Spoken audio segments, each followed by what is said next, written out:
Welcome back to Fake News with Josh Macuga, the only news source on the internet that doesn't take itself too seriously, but just seriously enough to hopefully get a sponsor someday. I'm looking at you, Jack Daniels. It's 2019 and the movie-going public eagerly awaits the convenient plan of Tony Stark to undo the Thanos snap, the most impressive snap since Jackson 5 and I Want You Back. Also, I can snap my fingers pretty impressively. See? But before we see what Kevin Feige drew up on his Russell Crowe beautiful mind board, we're being treated with Hollywood's favorite star, Brie Larson, and her turn as Captain Marvel. For those not familiar with Captain Marvel, she's a captain who's marvelous, and also for the casual comic book fan, not just a promo tool for the Marvel brand, which confused my wife, who said, "They have a hero named after the company?" To which I responded, apparently, I don't know, I don't make the rules, but wasn't Brie Larson great in 21 Jump Street? That's what I thought. But I digress. I'm here to give you factual evidence that Captain Marvel is in fact the love child of Tom Cruise and Kelly McGillis and the rightful heir to the Top Gun gun throne. Captain Marvel is being marketed as a Marvel property set in the 90s, but without the iPhone, how can we actually tell the difference between the 1990s and now?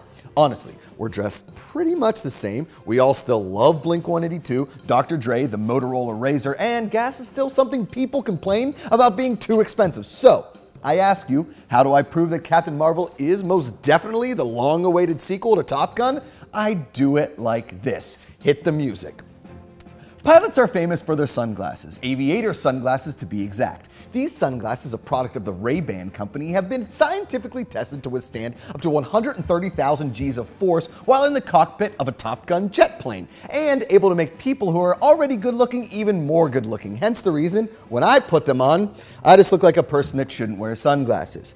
The original Top Gun sent the stock of Ray-Ban and the Aviator sunglasses skyrocketing to a height the market was not ready for, and in turn created the movie Wall Street. With all that being said, you'll notice that both Tom Cruise and Brie Larson are wearing aviators. They even pose with the exact same smile. The exact same cockpit of the exact same plane. Sequel? You betcha. Craig, did I just say you betcha? That's my bad. Josh, are you basing your entire argument on them wearing the same sunglasses? No, I'm not. There's also the fact that Jude Law was originally supposed to play Merlin instead of Tim Robbins and is now playing a character named Mar-Vell. Merlin? Marvel? Merlin? Marvel? Merville? Marlin? Spacefish? Earth waterfish? Also, Jude Law was in The Holiday, which is an underrated holiday classic, and it's also well known in the Scottish coastal communities that he's a fantastic beach volleyball player who loves to wear only jeans and no shirt. Have you seen The Holiday, though? For those that haven't, it's a Christmas romantic comedy with a lovely theme as a youngish Jack Black. I don't know, he kind of always looks the same. Kate Winslet as what Rose would be as an editorial writer, unlucky in love. Cameron Diaz as Charlie's Angel, and of course Jude Law as Jude Law in his only biopic. Clearly, though, the most relevant piece of evidence that Captain Marvel is in fact the Top Gun sequel is the famous thumbs-up picture of Maverick and the now iconic frame of Captain Marvel with this hand signal. Most people would say, hey Josh, this is actually the hang loose hand signal, which I would reply, maybe, or it could mean one of three things. You're in Hawaii, you once took a surfing lesson, or you're giving us that secret hand signal that you're in the second movie, aka the sequel to Top Gun. Let's take a look. Maverick, Marvel. Maverick, Marvel. Maverick, Marvel, Maverick, Marvel. And who is this?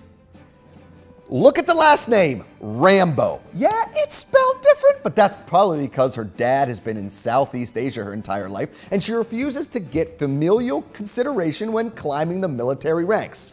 Do I smell crossover event shared universe franchise?